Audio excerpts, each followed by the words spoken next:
similar way to Delaware State. It's like two of the best players for LIU end up a late scratch, which obviously hurt the competitive nature of the game. But I thought our guys just showed a lot of maturity and the 29 assists and just the way the ball moved and was shared, and out of 45 made baskets, 29 assists. So happy with that. Obviously, it's hard to do like historical things in a place with all this history, right? So to be the sixth team that's been able to get through the non-conference undefeated is it's a great accomplishment for this group. Something they should be proud of, because it's hard to do historic things at a place like this. So proud of what they've done and excited to get to Big East play.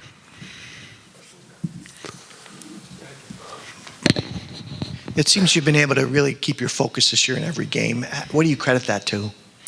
Andre Jackson. Andre Jackson, just his leadership style. It's different. It's just he creates a different type of urgency. Adama as well.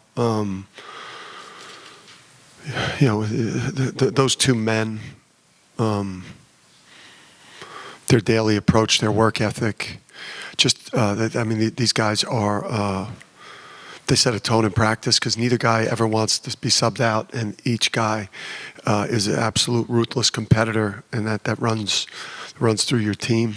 When you're two of your best players, or your two best players with Jordan are just putting so much pressure on everyone else to show up every day, or else they'll destroy them. Dan, what kind of strides have you seen Donovan make in some of the finer details of the game, and what challenges await him in the Big East? Yeah, obviously, much closer games, being involved in dogfights, more physical games. I think non-conference games tend to get refereed a little bit softer, and then they kind of let you do beat the hell out of each other in conference games, especially in the Big East and maybe the Big Ten.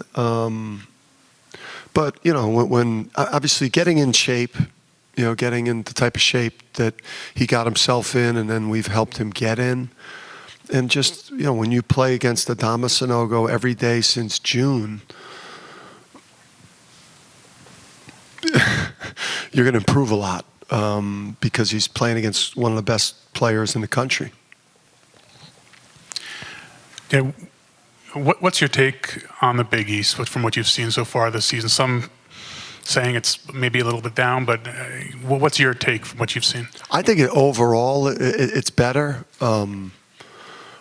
I do, even if whatever the net says, or the Ken Palm, I'm not even sure, because we've been just so kind of focused on just taking care of the non-conference. I do think overall it's much better. I think the bottom is stronger. Obviously, every game in conference play is so difficult, because you know each other so well, and it's one of 20, and it's a grind. So we know that our string of double-digit coasting to victories is about to turn into much different type of games, and we're mentally preparing for that.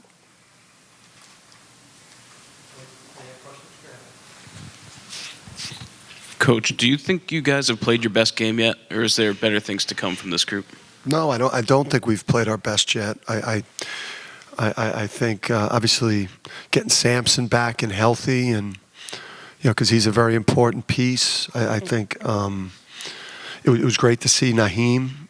I think that was big for us today, for Naheem to see the ball go in and to get double figures. I mean, he's an important player for us, because he's been really guarding at a high level, and to see him make some shots, I think is really going to really add to what we're trying to do. So, but I just think there's been a carelessness with the ball. I think there's some positions where we've got to play just at a higher level. And I'm obviously not talking about center. So. Is there anything that you can take away from this type of game versus, maybe a closer game? Is there anything that Take away from this game? Yeah, I would say maturity, because and the message it was like a Delaware State. I think we were +2. We won the second half by 2. And we acted like bozos in the second half of that game. So I think we showed a quality. I think we showed a top quality. We showed a ball movement. We didn't necessarily out talent them. We were in the right spots. The ball was moving. We looked sharp. We obviously, there was a talent discrepancy, but there was also the ball moved and we were in the right spots, and we didn't just overwhelm them just because we were a lot better than them, talent-wise. You have so many more perimeter shooters this year. How does that change things for you? I mean, that's Adama and the efficiency for these players. If you look at the, Adama gives us the one thing that is so different. A guy you could back to the basket, score one-on-one in the post. He could just jump hook or just go win a low post battle and just go back to the basket. But if you look at a lot of like Donovan's field goals, I think, if you do a study on him, his teammates do just such a great job of finding him in the ball screen game, finding him on dribble penetration. He's getting so much better at posting up and sealing, and he feeds off of assisted baskets, from his teammates because he has the shooting. The court is open, and he's behind the defense, and it just creates just major problems. Dan, if I could just go back to Donovan for a moment. Obviously, a guy like that's going to have a chance to shoot a pretty high percentage in a game like this, but he goes 10 for 10, and he also just seems to be in the right position. He throws it well, he catches it well. I just wonder if you could share your thoughts on his overall play. Yeah, I mean, credit Tim is, had a great high school coach. I mean, you knew what you were getting. He met his high school coach. He got him in trouble. In season, he met his high school coach, before school to work out at 6 a.m., before school started. I was there. I went to when we were recruiting him, we'd go in and watch the workouts. And the first time you saw him play, you said, like, this guy's a natural basketball player, and he's got a feel, hands, feet, vision. Saw him in a South Windsor game get triple teamed in the post, and off a backup dribble away from the triple team, he skipped it to the weak side with his left hand off the dribble. You're like, whoa, this guy understands sports, basketball, feel, skill, and he's alive out there. He's got passion. He loves to play. He's a competitive kid. He's a joy to coach, man. He's like all the attention that he's getting, and for the way he's played this year too. It's like there's not an ounce of. I mean, I'm sure he loves the dopamine. I mean, they all love it, right? But he doesn't. He's remained very, very coachable, and the best thing about him is he's a pleaser. He wants to please his coaches, and he wants to please his teammates. Obviously, I had a big size advantage, but was it good to see a little zone? And did you like the way you guys attacked it? It was good. Where we got to get better versus the zone, though, is like we miss opportunities, to play from the nail or from the wing and get the ball to the short corner or get it to our bigs versus the zone. We're pretty one-dimensional.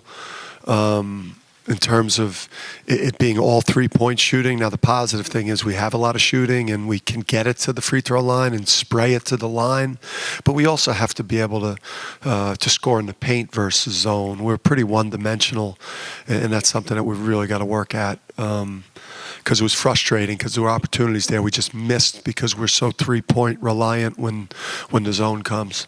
And you do have to hurt the other team in the paint versus zone, too. Good. Thank you.